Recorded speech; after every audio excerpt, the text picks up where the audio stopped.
સમાચાર રાજકોટથી પ્રાપ્ત થઈ રહ્યા છે। રાજકોટમાં પડતર પ્રશ્ને કામદાર યુનિયનના કાર્યકરો મનપાની ઓફિસ પહોંચ્યા।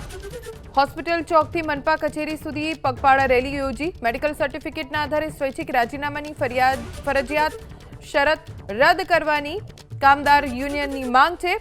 માનદ વેતનના સ્થાને લઘુત્તમ વેતન આપવાની પણ કામદાર યુનિયને માંગ કરી છે। વધુ જાણકારી અમારા સંવાદદાતા પરાક્રમસિંહ જાડેજા પાસેથી પ્રાપ્ત કરીશું। પરાક્રમ, મોટી સંખ્યામાં યુનિયનમાં લોકો મળીને મનપા કચેરી સુધી પહોંચ્યા છે। શું માંગ છે? મુખ્ય માંગો કઈ કઈ? ચોક્કસ રાજકોટ મહાનગરપાલિકા કચેરી ખાતે અત્યારે દ્રશ્યો જોઈ શકાય છે કે મોટી સંખ્યામાં જે કામદાર બહેનો છે અલગ અલગ માંગ સાથે અત્યારે પહોંચ્યા છે। જે અલગ અલગ બેનરો સાથે અત્યારે જે બહેનો પહોંચ્યા છે અને કામદાર યુનિયનના જે બહેનો છે તેમની અલગ અલગ માંગ છે અને અત્યારે જોઈ શકાય છે કે અધિકારીઓને તેઓ મહાનગરપાલિકા કચેરી ખાતે રજૂઆત કરવા માટે પહોંચ્યા છે। હોસ્પિટલ ચોકથી પગપાળા રેલી પણ મહાનગરપાલિકા કચેરી સુધી તેમના દ્વારા કાઢવામાં આવી હતી। અત્યારે જોઈ શકાય છે કે મોટી સંખ્યામાં જે કામદાર બહેનો અહીંયા ભેગા થયા છે। પારસભાઈ યુનિયનના જે આગેવાન આપણી સાથે છે, આપણે એમની સાથે વાત કરીશું। એટલી રજૂઆત કરવા માંગુ છું કે આમાં લઘુત્તમ વેતન મુજબ પગાર આપવામાં આવે, પીએફ આપવામાં આવે, ઈએસઆઈ આપવામાં આવે। પારસભાઈ, મુખ્ય માંગ શું છે? અમારી મુખ્ય માંગણી એ છે કે આપણે બધાને ખબર છે રાજકોટ મહાનગરપાલિકાના 7/3/2024ના રોજ 532 સફાઈ કામદારની ભરતી મંજૂર કરવામાં આવી હતી। આ ભરતીમાં ડૉક્ટર બાબા સાહેબના સંવિધાનના હિતોને, એના મૂલ્યોને ઉલ્લંઘન કરી એવા નિયમો રાખવામાં આવ્યા જેના ઘરમાં નોકરી એ જ લોકો ફોર્મ ભરી શકે। તો રાજકોટના બીજા જે 1.5 લાખથી વધારે અનુસૂચિત સમાજના લોકો છે એ લોકો શું કરે?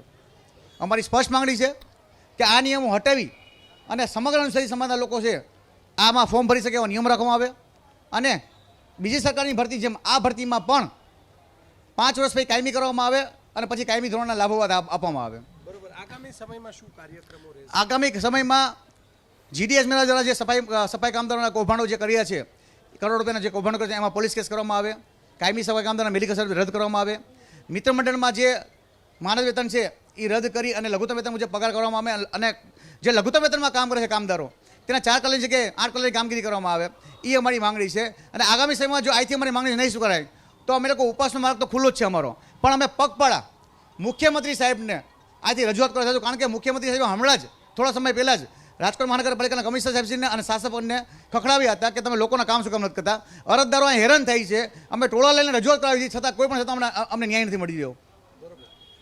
સ્વૈચ્છિક જે રાજીનામાની પણ વાત કરવામાં આવી છે, શું માંગ શું છે તમારી? સ્વૈચ્છિક રાજીનામામાં 2012 પહેલાં કોઈ મેડિકલ સર્ટિફિકેટની જરૂર કાંઈ હતી નહીં, પણ અમારી સમાજના અમુક જે કાર્યકર્તાઓ, જે કહેવાતા કાર્યકર્તાઓ છે તેના પાપે આજે સ્વૈચ્છિક રાજીનામામાં મેડિકલ છે એ સર્ટિફિકેટ રજૂ કરવું પડે છે। હવે મેડિકલ સર્ટિફિકેટ રજૂ કરવું પડે એટલે શું થાય કે સફાઈ કામદારના વારસદાર છે તેને પ્રોપર બીમારી શું છે ખબર જ નથી પડતી કે કઈ બીમારીના કારણે દેવાનું હોય છે। એટલે અમારી માંગ એમાં એ છે કે એમાં મેડિકલ સર્ટિફિકેટ રદ કરી અને સીધું જ રાજીનામું મૂકે એટલે 3 મહિનાની અંદર રાજીનામું મંજૂર થાય એવી અમારી માંગણી છે। ચોક્કસથી મોટી સંખ્યામાં જે બહેનો અહીંયા ભેગા થયા છે તે દ્રશ્યો બતાવશું। અલગ અલગ બેનરો સાથે કામદાર બહેનો છે, તેમની અલગ અલગ માંગ છે। મહાનગરપાલિકા કચેરી ખાતે તેઓ રેલી લઈને પહોંચ્યા છે અને તેમની જે માંગ છે તે સરકારે પૂરી કરવી જોઈએ। સીધા દ્રશ્યો બતાવશું।